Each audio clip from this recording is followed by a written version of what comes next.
welcome back to my channel. I'm Danielle. If this is your first time on Enchanted Ways, welcome. I do videos on witchcraft, spirituality, hoodoo, the occult, card readings, and topics of that nature. So if that is something that interests you, click the subscribe button and click the notification bell. So this is going to be a 4 Aces of Power spell that I'm sharing with you guys. It's a simple spell. It can be inexpensive depending on how you work it, and you can definitely perform this on the full moon, but you don't have to. You could perform it whenever you see this video. It doesn't even have to be during a waxing moon phase. If you need to do this spell, do it whenever. You could work it during the waxing of the sun, so the sunrise. That's increased. You could do it during a waxing time on the clock. So you could check out my magical timing videos, the days of the week videos, working by the clock, planetary hours, that sort of thing. So you're going to need a new deck of cards, and you're going to need the 4 aces from that deck. You're going to need something to cleanse the deck with, so whatever you use. It could be Florida water, and incense, sage, Palo Santo. It could be a cleansing crystal. You can make a little salt water mix. It could just be plain tap water infused with your intention of cleansing, because water definitely represents cleansing. And of course, don't saturate the deck or anything like that. You know, a little bit of Florida water, rubbing your hands in just a little bit, just to get that contact or what have you. You don't want to ruin your cards or anything, but something to cleanse them. Your choice of oils, and I'll list all of the different oils that you can use. Something to write with. If you're going to write a petition on these cards, you don't have to. You could just put your intent in them. You could just use some oils, and that be it. You don't even have to use the oils if you don't have them. Just focus your intent on the cards. You could also, write symbols on the cards for your petition. Get creative. So, and then you'll also need something to activate the spell, which could just be you, or it could be some type of stone, or a candle or something like that. However you activate your spells. You activate them in the sun, the moon, or with a spirit. However you activate them, you're going to need to do some sort of activation. So, the 4 Aces of Power spell is basically working off of the symbolism on the cards. The hearts would be for love, diamonds for wealth, spades is for power, and clubs for people, clubs, popularity, that sort of thing. Social endeavors, if you will. So, first step, like I said, you're going to want to cleanse your deck, cleanse yourself, all of that stuff. Protect. Those are just good practices to put in place whenever you're doing any type of spell work. Cleansing your tools, cleansing yourself, protecting yourself, protecting your tools, and then actually getting into the specifics of whatever it is you're trying to accomplish. Now, the second step is optional. Like I said, if you're going to write a petition, you can write the petition right up here, write some symbols up here, and write a petition for each card and what each card represents and what you're trying to accomplish. So for instance, for power, this could be for personal power, mental power, physical power, increasing your spiritual power, increasing your intuitive power, psychic abilities. And so for that, you could use King Solomon wisdom oil for like your mental. You could use clarity oil. That could go for mental clarity, or like clearing your third eye so you can have visions clearly. You can use psychic vision oil if that's what you're trying to accomplish, increasing your intuitive power. Men, you can use John the Conqueror oil. And that's an all-purpose. John the Conqueror is an all-purpose root, all-purpose oil. So whatever you're trying to accomplish as far as power is concerned, you could use that. Women, you could use Queen Elizabeth root. Now, of course, you don't have to Do that. You could, women use John the Conqueror root to it. I'm sure some men out here using Queen Elizabeth root oil too. Do what floats your boat, okay? Do what's going to be compatible with your energy and whatever it is you're trying to accomplish. Let's see, power. You could also use Crown of Success oil for power, commanding or controlling, domination, if you want that type of coercive element as a part of your power. Master oil, you could use power oil. You can use 7-Eleven holy oil, which is for blessings and anything that you do. And it is, you know, if you're buying it from somebody that's like working traditional hoodoo, it is going to have something to do with Christianity, because it's holy oil. So it's dealing with God and all of that sort of thing. So yeah, that's what you can use for power. And again, whatever kind of power you're trying to accomplish.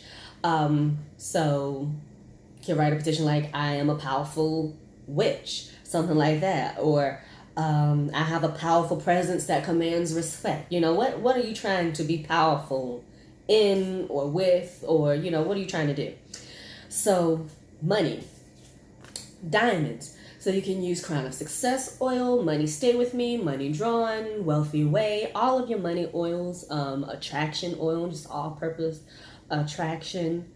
And a lot of these oils you can use for multiple purposes. You can use John the Conqueror for money as well. Queen Elizabeth root, I'm not so sure about that. It's for queenly female power. So you might be able to work that with some money. It just depends on how you word your intention. But yeah, all of your money oils, attraction oils, fast luck, that sort of thing. If you're gonna be using this, if you gamble or if you gamble or anything like that as a way to draw in money, so all of your gambling oils, that would come into play. Black cat oil, any kind of money oil. And you could write, you know, an affirmation like, money sticks to me like glue. Money is a necessary tool I attract to realize my dreams. You could say something like that if you have, you know, a sort of negative view on money. That's to like shift your mindset, writing an affirmation like that.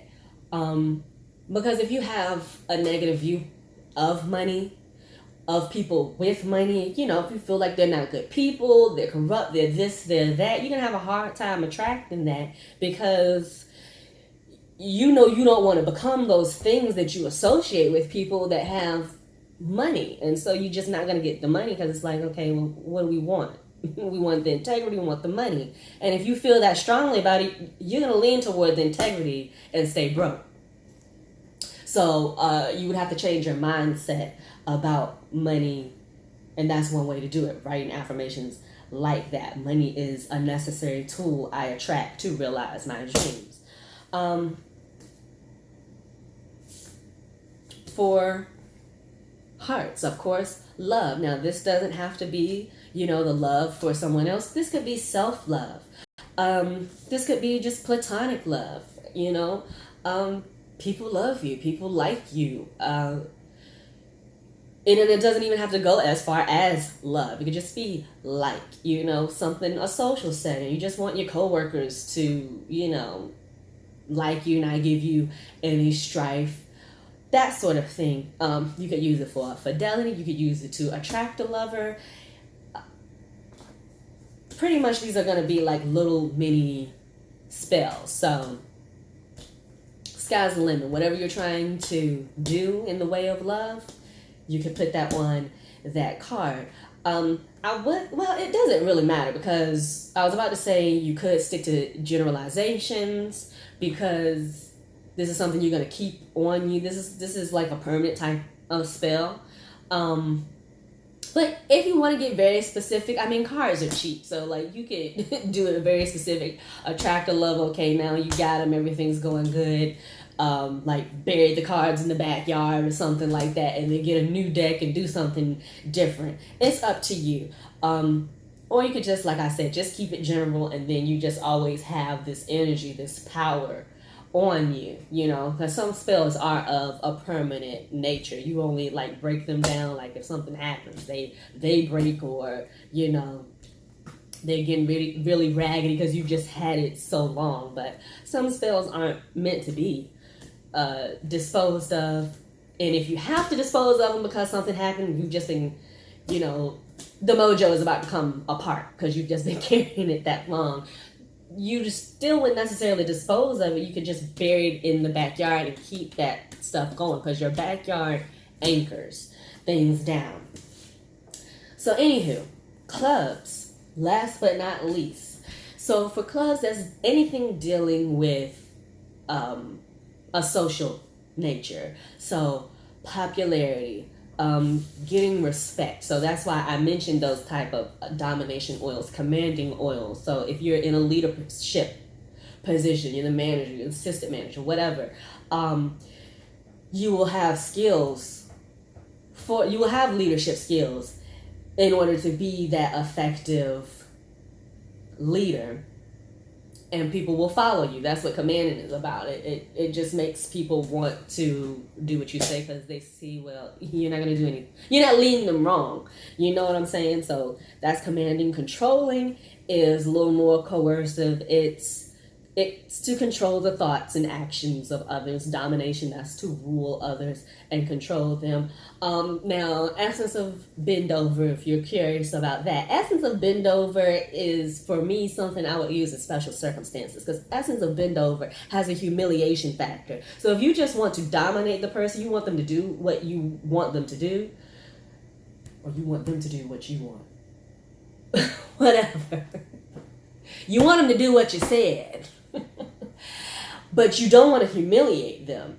Essence of bend over isn't something you would use. Essence of bend over is they're going to do what you say, and they're going to look like a whole fool while they're doing it. So, you know, that's to me more of something for like some enemy work, break a motherfucker down, you know, humble them or what have you. But like I said, special circumstances, it's not all-purpose type of domination oil or coercive type of oil to me. So yeah, as far as clubs, so popularity, like I said, favor with your coworkers or your boss or whatever community you're a part of, and you want to have the upper hand in that situation, that organization, or you know, your military company, whatever, to get respect, to get admiration, loyalty, whatever it is you're looking for from people, obedience, whatever. I mean, hey, if you're a teacher, you want these unruly ass teenagers to do what you say, you could put a little domination, a little something up there like that, and to get that, you know, from people, that obedience or whatever. So yeah, those are all of the different oils, and there are definitely more oils that you can use. They have different names. It depends on the company or what have you you're getting the stuff from. So you've cleansed your deck, you've written your petition if you have. If you haven't, if you're going to skip that step, your next step would be to dress your petition. So I like to dress my stuff in a 5-spot pattern. So you would go clockwise, because you're drawing in, and the 4 corners is dotted, and then in the center. Okay, you would do that for each card. And so, you know, you could, if you use a combination of oils, mix them up real good and just do the dots. And so a 5-spot pattern, that anchors your intention down. That's why I like to use them. I haven't had, you know, any problems with my spells using the 5-spot pattern. So after you do that, and like I said, the oils are optional. If you don't have all those oils, of course you can make those oils, or you can just get some olive oil or something, and just enchant that. And if you don't even want to do that, then just sit with each card and pour your intention into it. So that is actually step 4. Take your time with each card and put your intention into it, either out loud or telepathically. And take your time, really sit down and think about verbalize what it is you're trying to accomplish with each card. Excuse me. And really visualize it, visualize yourself having, whatever it is you want in each of those areas. And so the 5th step would be to activate it. Now you can simply activate it by, saying, I activate you to do exactly what I have enchanted you to do, or petitioned or affirmed you to do, and so it is. Or you could use some sort of activating crystal, a crystal of that's ruled by the element of fire, or you could get a tea light and put on top. And you could also, dress that tea light with the various oils and put that on top, or some sort of, small glass encased candle. You can put that on top, and once it's burned out, it's activated. Whatever you choose to do to activate it. And then after that, you just keep it on you. You keep it on your person. So, in your pocket, in your wallet, in your purse, ladies, if you don't, have pockets. And wherever you can put on your person and it'll be comfortable. If you can wear them, all 4 of them in your shoe, you could do that. If you could wear it in your bra, do that. If it's comfortable, if you could wear it under a wig. Like, get creative, y'all. You know what I'm saying? It depends on what you've put in your petition. You want somebody under your foot. You know what I'm saying? If you're trying to increase your mental power, that you're keeping it under a wig, keeping it on your hat, or pinning in your hat some type of way. If you always wear hats, fellas, like, get creative. Think outside the box, and experiment. What I learned is that they keep the cards together, but experiment. You're keeping it on your person. If you have them in different places for different purposes, I don't see how that could be a problem, having a power one or your club one in your shoe for somebody to be underfoot, and one in your bra or your pocket for love, and one in your wallet. Did I say? Oh, well, you do have pockets on your shirt. So pocket or bra for love, and your pants pocket or something, or wallet for money and that sort of thing. So whatever, get creative. And so that is it. And like I said, this is one of those spells where you just keep this on you. The cards start getting raggedy, put them in something else. Like, put them in an oil. Like, make an oil, some sort of power oil, where it could be either all purpose, and you put the cards in there. If they get really raggedy, you could like burn them to ash and start incorporating them in your oils. Like, think outside the box with your stuff, and you can absolutely recycle spells as long as the intent is lined up, it's similar intent, it's comparable intent. There's no reason why you can't incorporate it in something else. People do that all the time. That's what keeps the power going. You've had an element from a mojo you've had for 10 fucking years, and now you put this in an oil, or whatever you do with it, like, that's power. It's collected so much energy. So you can definitely do that. Or if they get really raggedy, you want to bury them in your backyard or in a potted plant if you don't have a backyard, whatever. So that is it, you guys. That is a simple spell that you can do this full moon, or whenever you decide to do, to get you some power going, to increase your power in pretty much all areas of your life, if you want to, if you word it the right way. So that is it, you guys. Thank you all so much for watching, and stay tuned for the next one.